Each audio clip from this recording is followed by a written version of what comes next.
Vamos a hablar sobre el libro de Efesios esta noche. Tengo que repetir porque estoy grabando. ¿No una cita en especial? ¿Solo Efesios?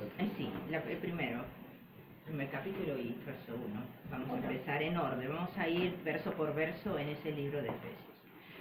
Y Efesios hoy en día se le ubica en la zona oeste de lo que es Turquía. He mandado unos materiales, espero que lo estén viendo los que están en el Skype. Sí, Está el estoy mapa, viendo. es la parte de arriba, es la parte, el mapa bíblico, o el mapa antiguo, en donde se ubica donde está Efesios y la distancia hacia lo que es la Tierra Santa. Pablo visita esta ciudad en sus viajes misioneros, segundo y tercer viaje misionero.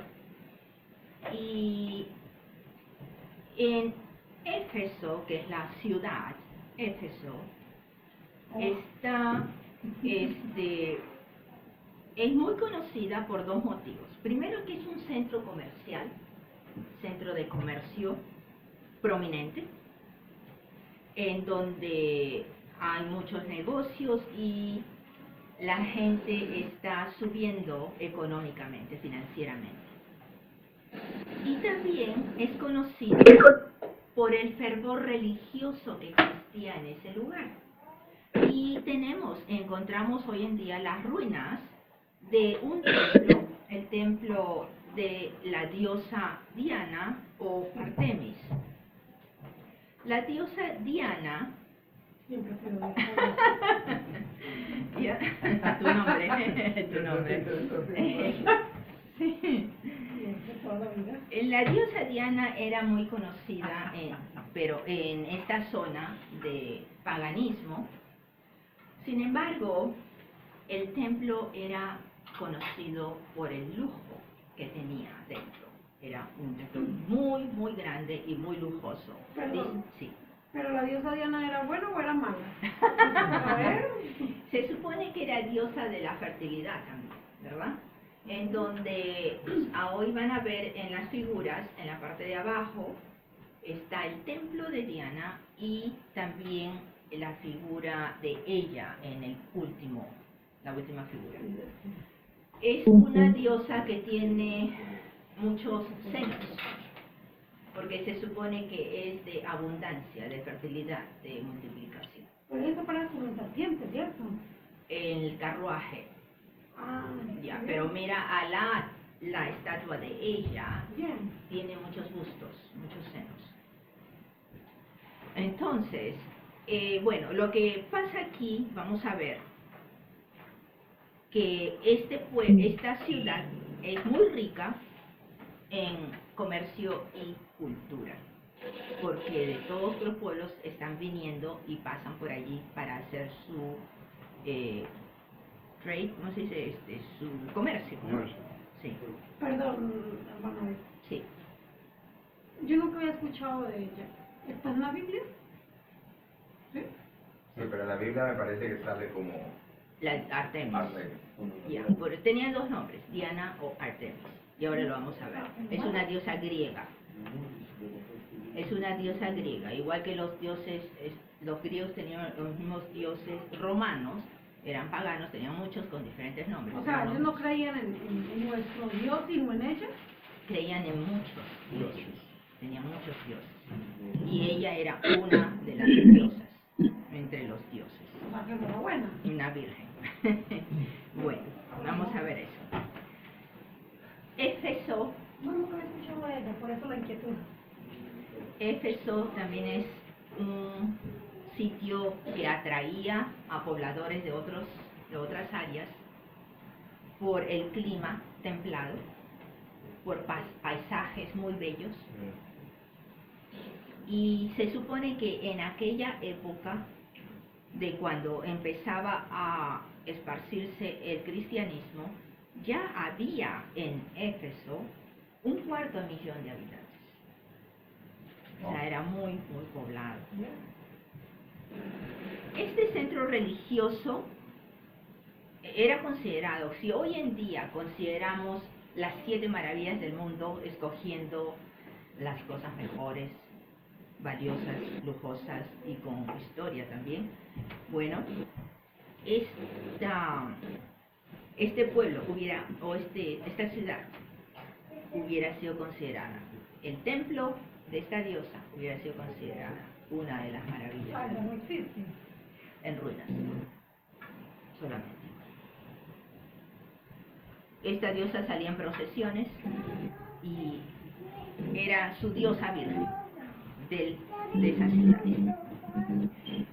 Veamos en el libro de Hechos, antes de Efesios, después viene Corintios, retrocediendo hacia la izquierda. Hechos. Viene Corintios, Romanos, y antes de Romanos está Hechos. Vayamos al libro de Hechos y veamos el capítulo 18 y verso del 19 al 21.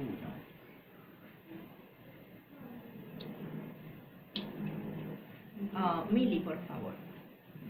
Y llegó a Efeso y los dejó allí, y estando en la sinagoga discutía con los judíos, los cuales le rogaban que se quedase con ellos por más tiempo. No accedió, sino que se despidió de ellos diciendo: es necesario que en todo caso yo guarde en Jerusalén la fiesta que viene, pero otra vez volveré a vosotros si Dios quiere. Y zarpó de Efeso.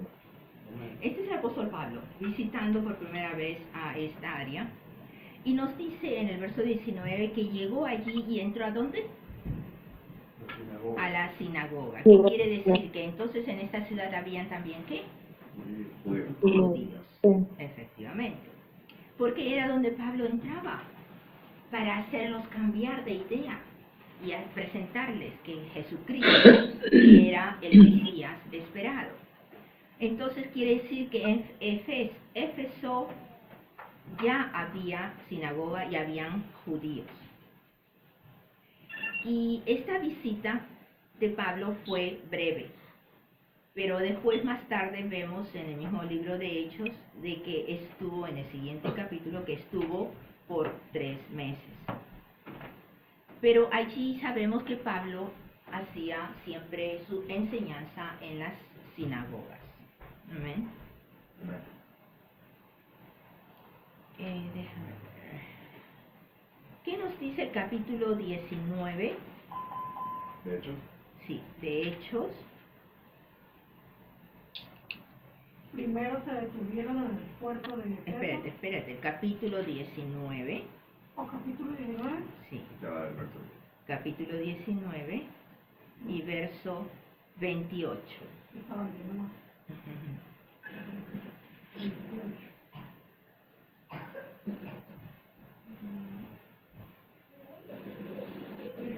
Ya.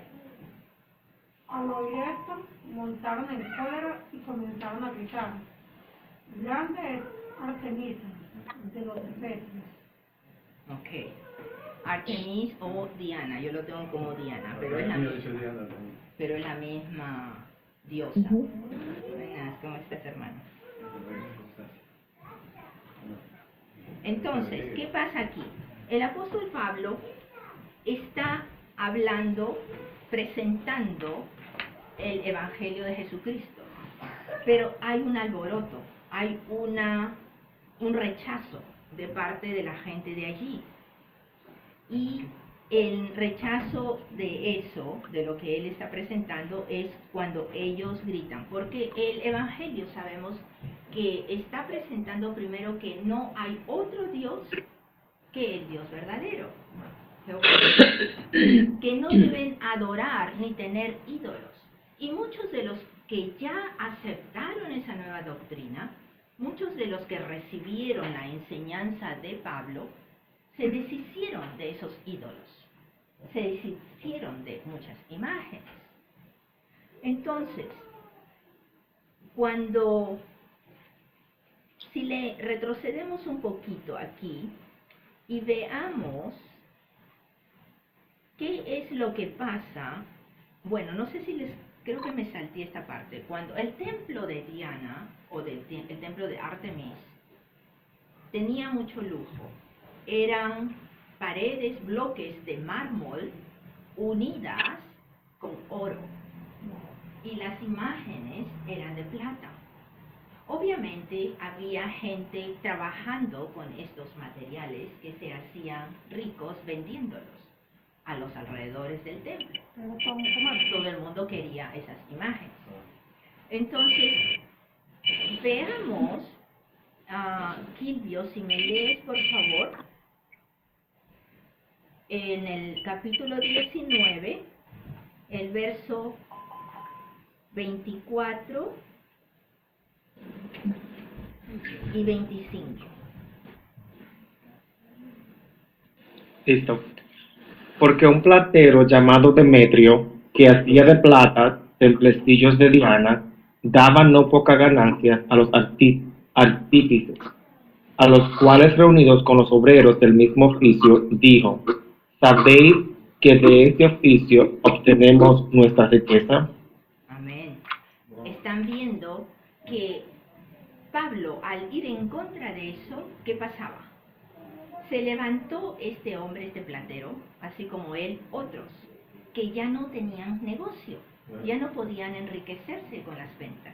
La gente ya empezaba a declinar las compras porque ya seguían a un solo Dios y sin imágenes.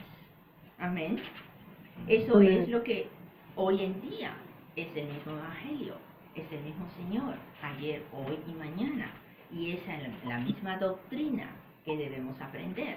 Es la misma que enseñaba el apóstol Pablo en este sitio de Éfeso. Entonces, cuando se levanta esta tipo revolución de los mercaderes que ya no tienen material para hacer su riqueza, es cuando ocurre lo que leíste, Diana, en el verso 29. Y este hombre grita, 29, 28. Grande es Diana de los Efesios, o grande es Artemis de los Efesios, para ir en contra de ellos, de Pablo y sus seguidores, para levantar y arengar al pueblo nuevamente, como sacudirlos. Mira lo que están haciendo, miren a dónde están desviándose. ¿Y qué pasó en los versos 29 al 31, Nelly? Pronto, yo, Sí. pronto toda la ciudad se llenó de confusión. Todos corrieron al anfiteatro arrastrando a Gayo y a Aristarco, los compañeros de viaje de Pablo que eran macedonios. Pablo también quiso entrar, pero los creyentes no lo dejaron. Algunos de los funcionarios de la provincia, amigos de Pablo, también le enviaron un mensaje para suplicarle que no arriesgara su vida por entrar en el anfiteatro. Ok. Que no entrara ¿a dónde?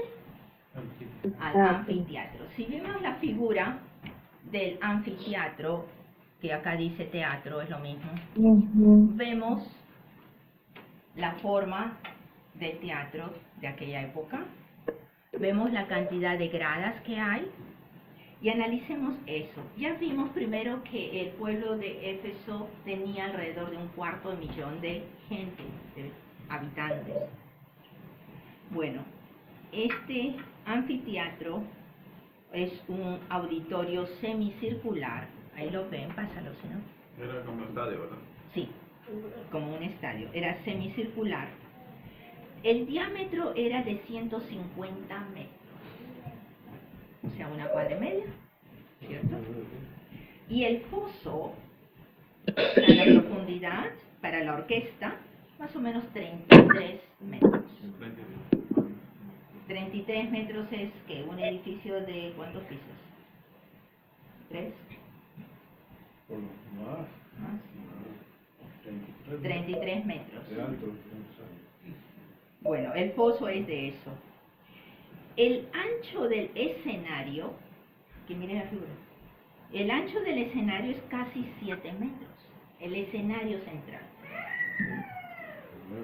Hay hileras de asientos, 66 hileras de asientos en todo el círculo, que alberga una capacidad de 4.500 personas, 24.500 personas. Y aquí, en este anfiteatro o en este teatro, es donde ocurrió esto que estamos leyendo de Pablo, que se levantan los mercaderes, comienzan a arengar en, ¿qué cosa diciendo? Grande es Diana, Dios de los Efesios, o de los Efesios, Diana de los Efesios. ¿Sí? Ok.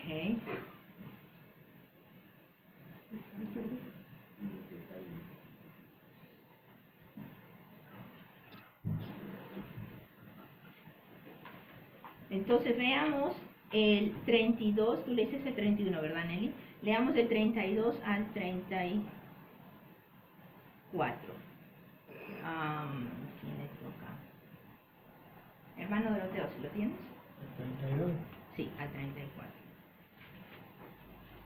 Unos pues gritaban una cosa y otros otra, porque la concurrencia estaba confusa y los más no sabían por qué se habían reunido. ¿Hasta dónde? 34. Y sacaron de entre la multitud a Alejandro, empujándole los judíos. Entonces Alejandro, pedido silencio, con la mano quería hablar en su defensa ante el pueblo. Pero cuando le conocieron que era judío, todos a una voz gritaron, casi por las 2 horas, grande es Diana de los Efesios. Seguían defendiendo a su diosa. Bueno, esto es solamente para presentar el escenario que ocurría en ese pueblo, en esa ciudad, no pueblo, en esa ciudad. Aquí es donde, si lo comparamos con hoy en día, cuando visitamos una zona o un ambiente donde no hay creyentes, ¿qué es lo que pasa con nosotros? Vamos a levantarnos realmente y hablar de lo que es Dios para nosotros. Vamos a buscar la manera, obviamente no peleando, pero sí buscar la manera de hacerles saber lo que es la salvación o lo que Jesucristo representa en nuestras vidas. No es fácil. Imagínense a Pablo en medio de todo esto. No fue fácil para él, no es fácil para nosotros hoy en día tampoco. Siempre va a haber rechazos y siempre va a haber burlas, pero siempre va a haber gente que sí va a recibir. Es por eso que es importante que todos podamos y busquemos el momento y la manera de hablar. Hacerles ver la diferencia de lo que es la vida del mundo y lo que es la vida que Dios nos ofrece. Amén. Bueno, entonces, ahora veamos en el libro de Efesios, después de Gálatas, Efesios, ¿qué pasa aquí? Esta es una carta que Pablo envía a esta ciudad cuando tuvo su primer encarcelamiento en Roma. Fue alrededor de los años 60 y 61 después de Cristo que él escribe esta carta para ellos.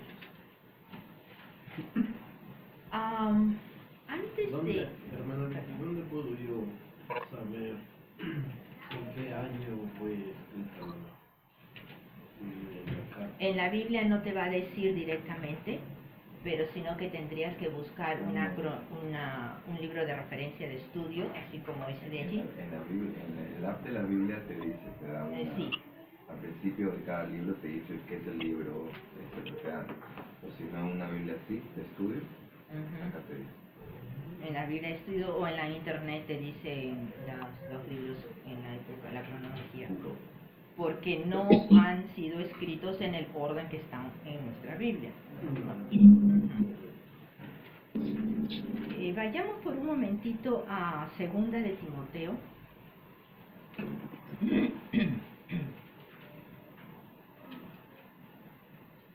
Ay, no, como contigo todo acá rapidito. Ajá. Segunda de Timoteo 3, capítulo 3 y verso 16. ¿Quién está en la calle? Segunda de Timoteo, capítulo 3, verso 16. Hermano Jaime, ¿qué dice? Toda la escritura es inspirada por Dios y útil para enseñar, Para enseñarnos la verdad. para redarguir, ¿no? Redarguir. Para corregir, para instruir en justicia. Primero dice para enseñar, Redarguir. redarguir,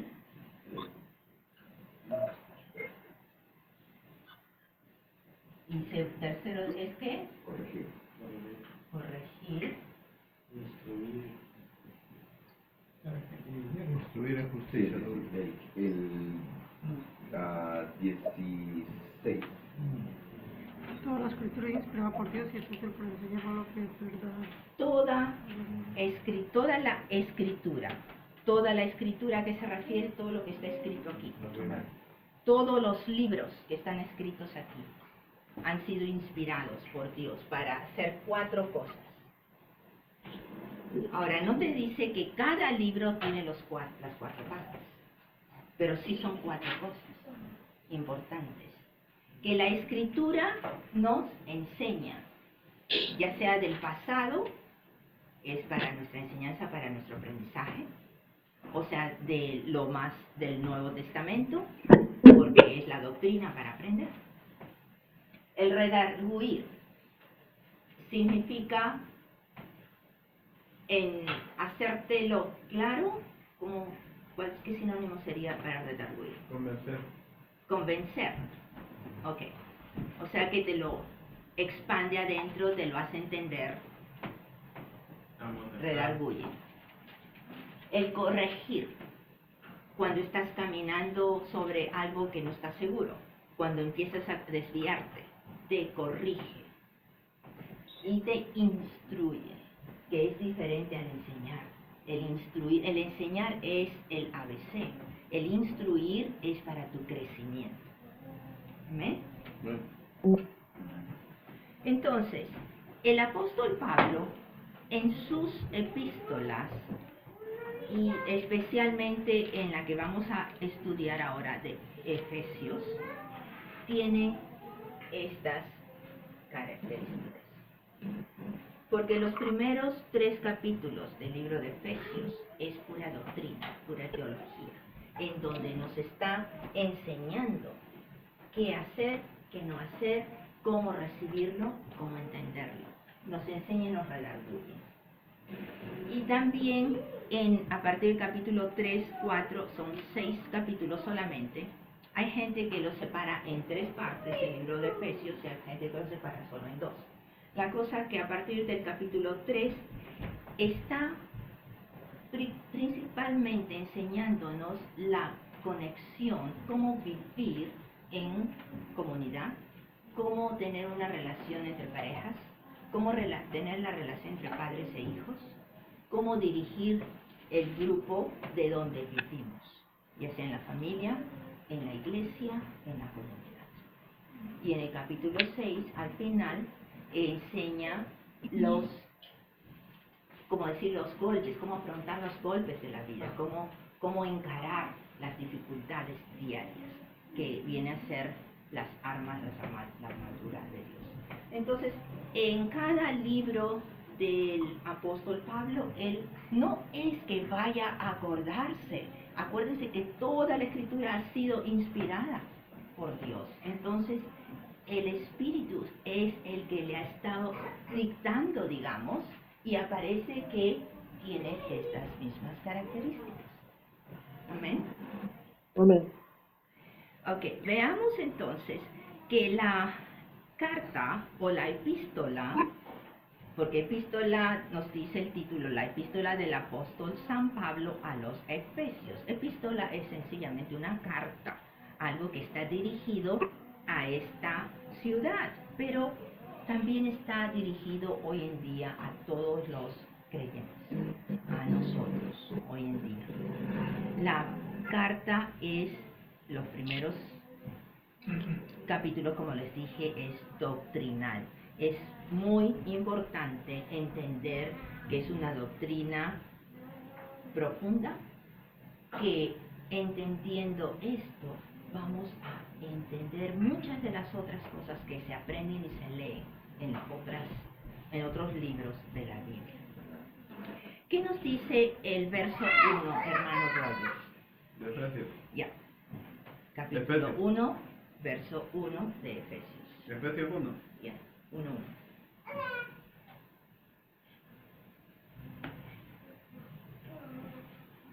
Pablo, apóstol de Jesucristo por la voluntad de Dios, a los santos y fieles en Cristo Jesús que están en Efeso. Gracias. Perdón. Ya iba por el... Ok. Pablo se está haciendo una presentación en el primer capítulo y es su estilo. Él se presenta quién es. Él defiende mucho su ministerio, presentándose. ¿Por qué? Porque acuérdense lo que había sido antes, perseguidor de los cristianos.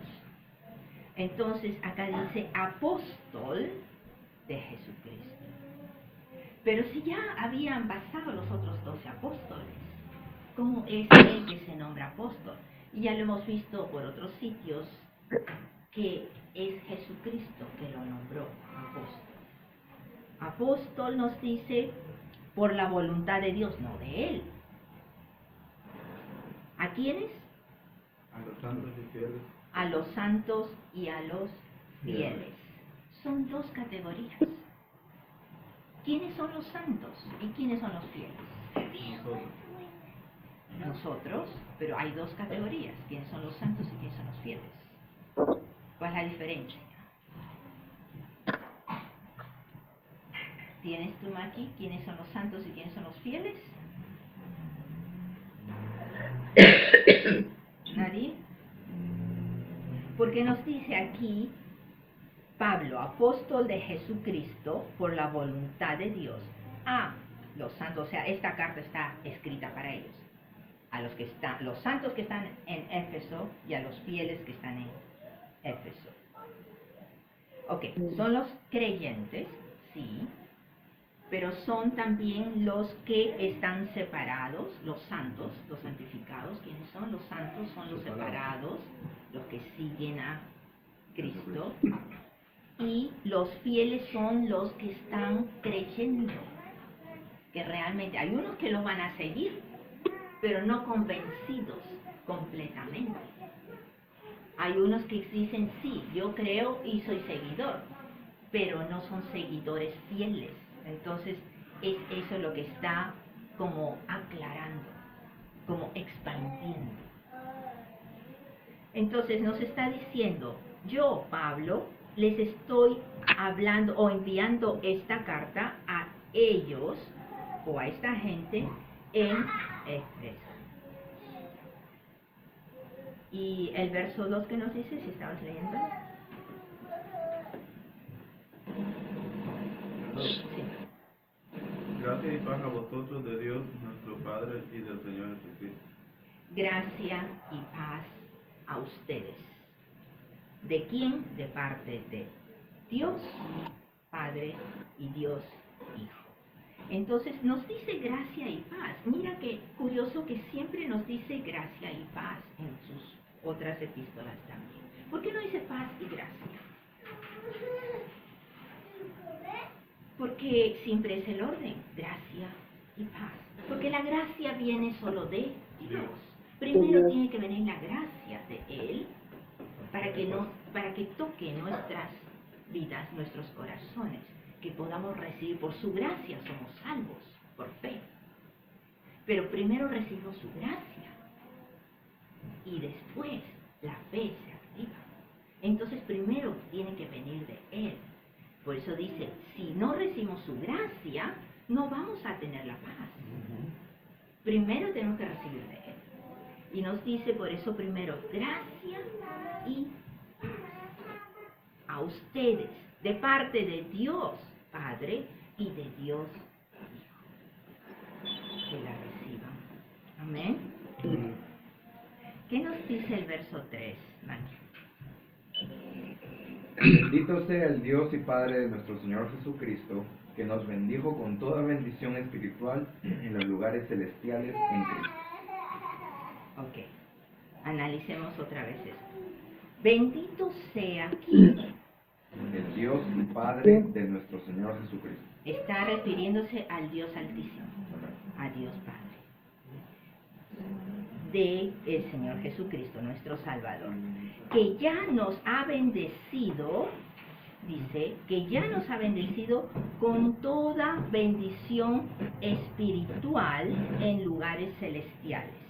Ok, que ya nos ha derramado su gracia, que ya ha mirado a cada uno de nosotros y nos está bendiciendo individualmente con su gracia, tocándonos, redarguyéndonos, haciéndonos entender su palabra. Eso es lo que quiere decir aquí. En lugares celestiales, en Cristo. En los lugares celestiales en Cristo.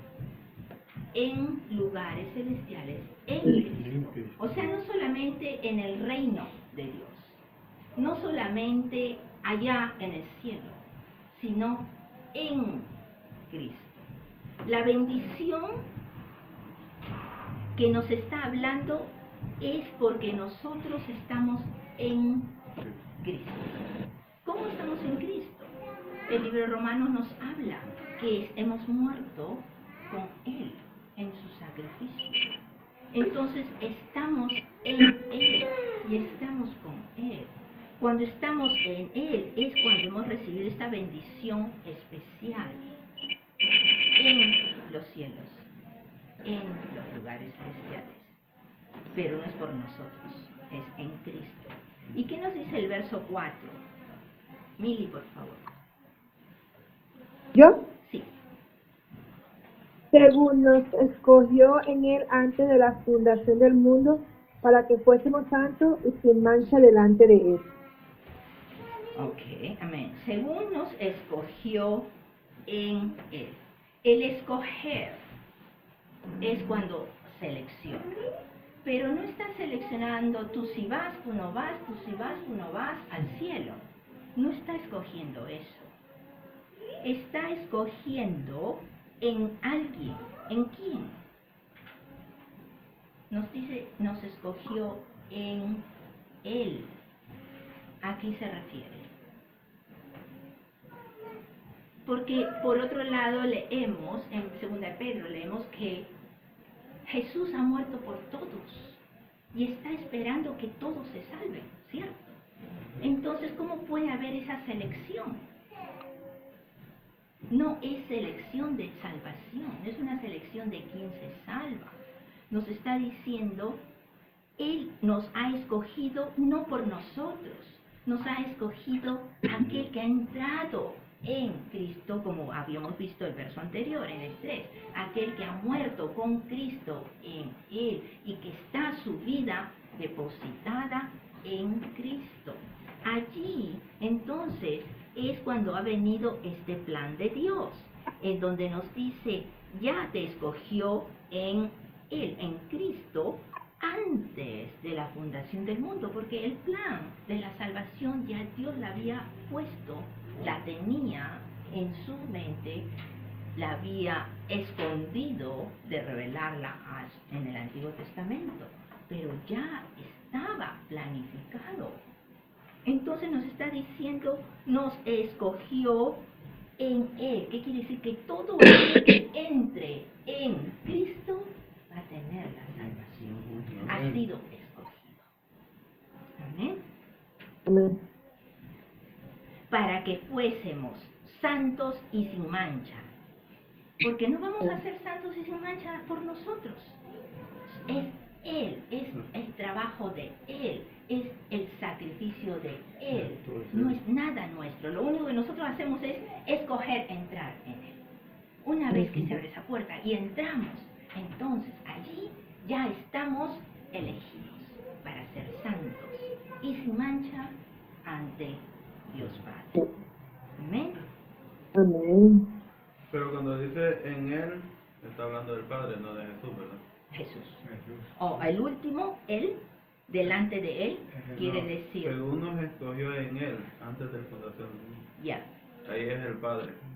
fundación del mundo, para que, según nos escogió en Él, Antes de yo, fundación no, del ese es mundo. Jesús, Es yo, Jesús. yo diría Jesús. Lee el verso anterior. Ajá. Dice, bendito sea el Dios y Padre de nuestro Señor Jesucristo. Ahí está hablando del Padre, que nos bendijo ya con toda bendición espiritual en los lugares celestiales en Cristo, coma, según nos escogió en Él, en Cristo. Pero si ves ahí en el 3, bendito sea el Dios, el Dios Y Padre, y Padre de nuestro Señor Jesucristo. que nos bendijo con la bendición, según nos escogió, pero nos está hablando ya de Cristo, porque ya nos ha dicho, nos está bendiciendo en Cristo, al final del verso 3. Sí, ahí está separado ya. Siga, siga. Ok, ahora el verso 5. Silvio, por favor. Por su amor nos predestinó para ser adoptados hijos suyos, por medio de Jesucristo, según el puro afecto de su voluntad. Ok. En amor, habiéndonos predestinado, tengo yo. ¿Tú dijiste adoptados de frente? ¿O algo? Oh, ok. Nos predestinó para ser adoptados hijos suyos. Ok. Entonces, aquí viene la famosa palabra, la predestinación. La predestinación, ¿qué es lo que quiere decir?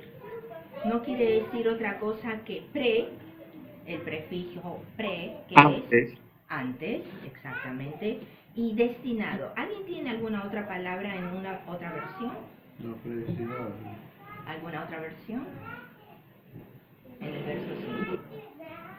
¿Tienes, Maki, otra versión en el verso 5? ¿Qué versión quieres?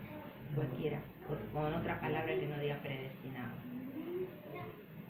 Yes. Un segundo. Porque estamos hablando, acuérdense que Él ya nos ha escogido para ser limpios, para ser santos y sin mancha en Jesucristo. Acá dice, Dios decidió de antemano adoptarnos como miembros de su familia al adoptarnos. De antemano dice, en lugar de predestinado. Right, de antemano. De antemano. Es lo mismo. Nos teníamos familia. Ok.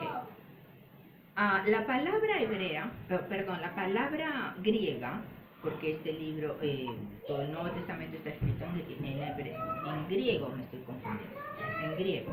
La palabra griega, la predestinación, o acá, predestinado, nos está diciendo como previsto, visto con anticipación.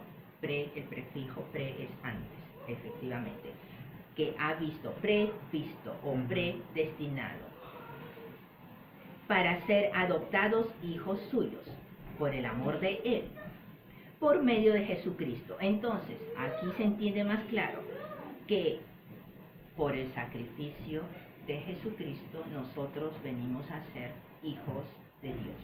¿cierto? Amén. Ok. Entonces, repitiendo desde el 3 hasta el 5, esta predestinación Dios ya la había hecho, es como un patrón. Él hizo su planificación desde que creó al hombre y lo puso en la tierra para adelante. Y puso como un patrón. Es el mismo patrón que va a tener cada humano, de que cuando venga dentro de Jesucristo, su vida va a cambiar ante el Padre, porque va a ser santo, va a ser limpio y va a ser presentable a Él. Y también su vida en la tierra va a cambiar, porque nos dice en el verso 3 que tenemos la bendición del reino de los cielos. Amén. ¿Está claro hasta ahora? Amén. Y el verso 6, Nelly, por favor.